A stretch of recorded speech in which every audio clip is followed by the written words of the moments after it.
प्रभु यीशु मसीह के नाम में आप सबको जय यीशु। मैं परमेश्वर का धन्यवाद देता हूँ आज के समय के लिए, इस दिन के लिए जो परमेश्वर ने हम सबों को सुरक्षित रखा। और आज वचन को शुरू करने से पहले मैं एक छोटी सी प्रार्थना करना चाहता हूँ। सर्वशक्तिमान परमेश्वर, मैं आपका धन्यवाद करता हूँ कि आपने हमें इस समय में हम सबों को सुरक्षित रखा।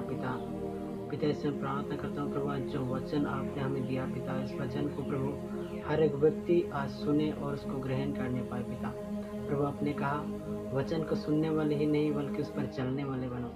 प्रभु आज जो भी वचन को सुनेंगे प्रभु, आज अपने हृदय में उसको रखेंगे और पूरा ध्यान के साथ प्रभु आज वचन को सुनेंगे और उस पर चलेंगे। प्रभु मैं प्रार्थना करता हूँ, उद्धार करता प्रभु यीशु मसीह के नाम में, आमीन। तो वचन आज आप लोग पूरा ध्यान से सुने कि परमेश्वर आज वचन के द्वारा हमें क्या कहता है। ये वचन है पहला कुरिन्थियों अध्याय 6 वचन 19।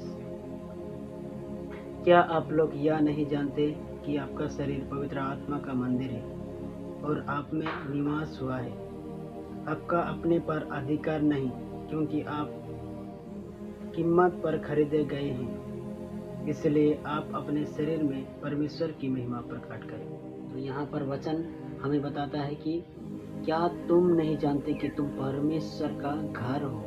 यानी हम लोगों को पौलुस बता रहा है कि क्या तुम नहीं जानते कि तुम परमेश्वर का मंदिर हो।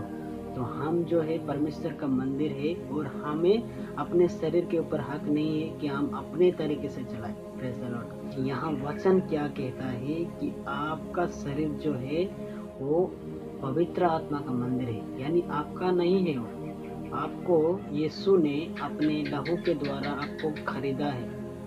आपके ऊपर हक नहीं है कि आप अपने शरीर को अपने तरीके से चलाओ। जैसे कई लोग अपने जीवन में बहुत सारा काम को करते हैं, बुरे कामों को करते हैं। आज बहुत सारे मसीही लोग आज परमेश्वर से भटक चुके हैं, अपनी इच्छा, अपने मनमानी, अपने तरीके से चलते हैं। तो अपने शरीर को क्या करते हैं लोग, बहुत सारा नशा करते हैं, बहुत सारा अपने शरीर के द्वारा व्यभिचार करते हैं, तरह तरह के पाप करते हैं, एक दूसरे की चुगलियाँ करते हैं, बैर विरोध करते हैं, दूसरों के खिलाफ में बातें करते हैं। आज बहुत सारा आज अपने शरीर के द्वारा पाप करते हैं, लेकिन आज वो लोग क्या करते हैं, पवित्र आत्मा को शोकित करते हैं। बाइबल में लिखा पवित्र आत्मा को शोकित ना करो, क्योंकि वो शोकित भी होता है। Praise the Lord. तो आज परमेश्वर का वचन हमें क्या समझाना चाहता है, तो हमें जो शरीर परमेश्वर ने अपने लहू के द्वारा दिया है, तो हमें अपने शरीर में परमेश्वर की महिमा प्रकट करें। तो मैं आपको बता दूं,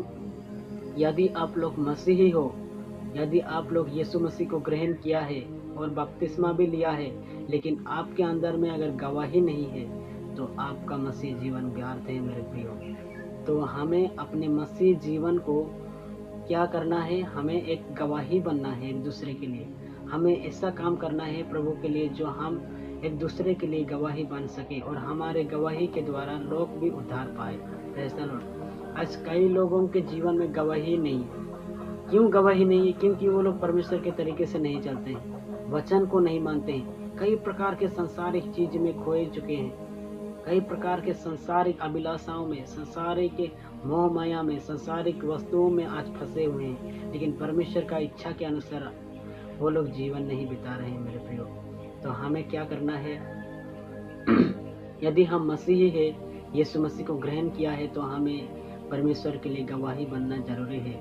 हमारे जीवन में गवाही सबसे बड़ा उद्धार का कारण बन सकते हैं, जो हमारे गवाही के द्वारा बहुत से लोग यीशु मसीह को अपना उद्धार करता ग्रहण करेंगे। Praise the Lord. क्योंकि वचन में कहता है, जब चेलों को प्रभु यीशु मसीह ने कहा कि तुम जाओ मेरे नाम से सुसमाचार सुनाओ और पिता और पुत्र पवित्र आत्मा के नाम में बपतिस्मा दो और चारों दिशाओं में तुम मेरे गवाही ठहरोगे।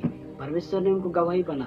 जितने भी 12 चेले लोग थे, उन सबों को प्रभु यीशु मसीह ने सामर्थ्य दिया, पवित्र आत्मा से भर दिया और बहुत सारा काम किया है और बहुत सारा परमेश्वर का राज्य को लोग बढ़ाया। Praise the Lord. तो मैं आपको बताना चाहता हूँ, यदि आप लोग मसीही है तो क्या आप लोग परमेश्वर का वचन एक दूसरे को सुनाया है? क्या आप मसीही है तो क्या आप मसीही जैसा आपका स्वभाव है? क्या आप मसीही है लेकिन आप मसीही का चरित्र आपके अंदर है? मैं आप सबों को पूछना चाहता हूँ। Praise the Lord. मसीही होने से कोई मसीह नहीं बन जाता।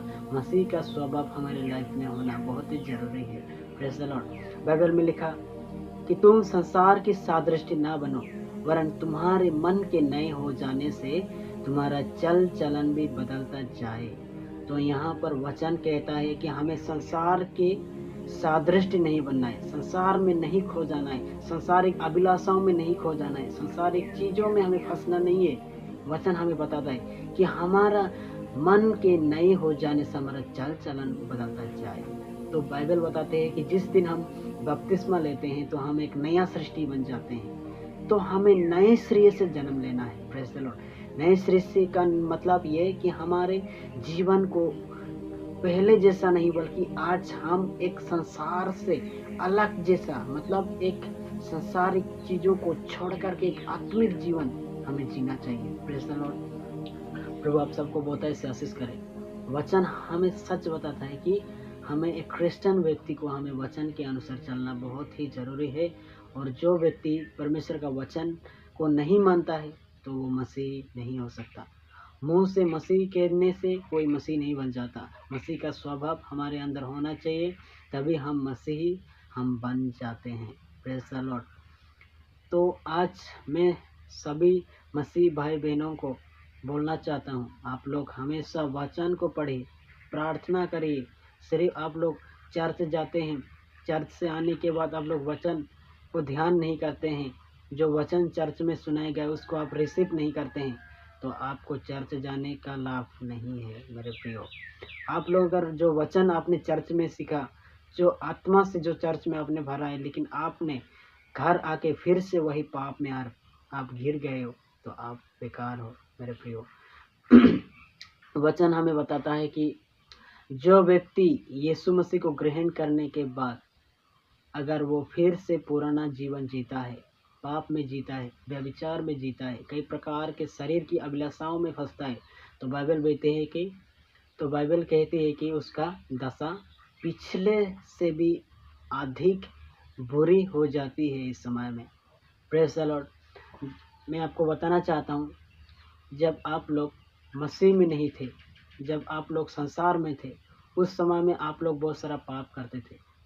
लेकिन जब आप मसीह में आ गए हो तो आपका जीवन पाप में नहीं होना चाहिए। अगर आप किसी भी पाप में हो तो आपको सीधा प्रभु के पास जाने की ज़रूरत है, पश्चाताप करने की ज़रूरत है, सच्चे दिल से मन फिराओ और प्रभु यीशु मसीह के सामने लौट आओ। परमेश्वर नहीं चाहता है कि कोई भी व्यक्ति पाप में मर जाए मेरे प्रियो।